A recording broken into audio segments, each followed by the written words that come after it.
আজ বিশ্ব পর্যটন দিবস। পূজার ছুটির শুরুর আগেই কক্সবাজারে বেড়েছে পর্যটকদের ভিড়। তবে দিনে দিনে কমছে আন্তর্জাতিক পর্যটকের সংখ্যা। অপরিকল্পিত ও অব্যবস্থাপনার সৈকতে বিদেশিদের দৃষ্টি আকর্ষণে ব্যর্থ হচ্ছে কক্সবাজার। সাইফুল ইসলামের রিপোর্ট, জানাচ্ছেন শাশ্বতী সরকার। বালুরাশির বিস্তৃত প্রান্তর আর দিগন্ত জুড়ে নীল জলরাশি, তাতে উথাল পাথাল ঢেউ।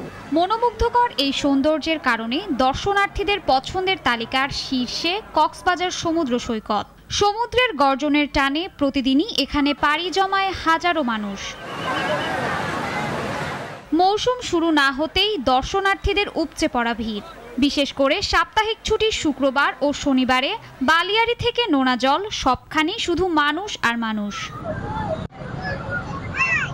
৩ নম্বর সতর্ক সংকেত উপেক্ষা করেই দেশের বিভিন্ন প্রান্ত থেকে আগত পর্যটকরা মেতেছেন আনন্দ উল্লাসে। কেউ পরিবার নিয়ে, কেউ বন্ধু বান্ধব নিয়ে, আবার কেউ ঘোড়ায় চড়ে উপভোগ করছেন সাগর পার। আগে কোনোদিন এত উন্নত দেখি নাই, ইদানিং দেখতেছি অনেক পরিষ্কার হয়ে গেছে। আগে বিচে অনেক ময়লা ফালানো ছিল, এখন অনেক পরিষ্কার হয়ে গেছে। আমি আজকে আসছি, মাত্র এখানে আসছি, এবং যদিও অনেক মানুষ, বাট ওভারঅল খুবই ভালো লাগতেছে। সুন্দর বাতাস, তারপর ঢেউ, তারপর সমুদ্রের সাথে মিশে গিয়েছি আমরা, অনেক ভালো লাগে। আল্লাহ তাআলার সৃষ্টি আসলেই অনেক সুন্দর, দেখে ভালো লাগতেছে, মন চাচ্ছে এখানেই থেকে যাই। সমুদ্রের ঢেউ দেখে আমরা খুবই ভালো লাগতেছে এবং নেক্সট টাইম আবার আসবো এখানে। তবে সৈকতে কমেছে আন্তর্জাতিক পর্যটক। এখানে যে বিদেশিরা আসেন তাদের ভরসা থাকে কেবল সমুদ্রের প্রাকৃতিক দৃশ্য দেখা, সেটুকুই।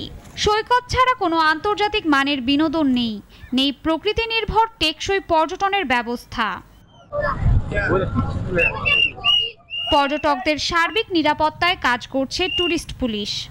পর্যটকদেরকে হয়রানি করছে কিনা, কিটকট বেশি ভাড়া নিচ্ছে কিনা, সবগুলোর বিষয়গুলো আমরা ওয়ান টাইম মনিটর করি। কক্সবাজারে পর্যটনের মূল আকর্ষণ প্রকৃতি হলেও তার রক্ষায় নেই সমন্বিত উদ্যোগ। সরকারের যথাযোগ্য পদক্ষেপ সাগর পাহাড়ের মিশেল কক্সবাজারকে আরও উন্নত করতে পারবে বলে আশাবাদী দর্শনার্থীরা। শাশ্বতী সরকার, নাগরিক।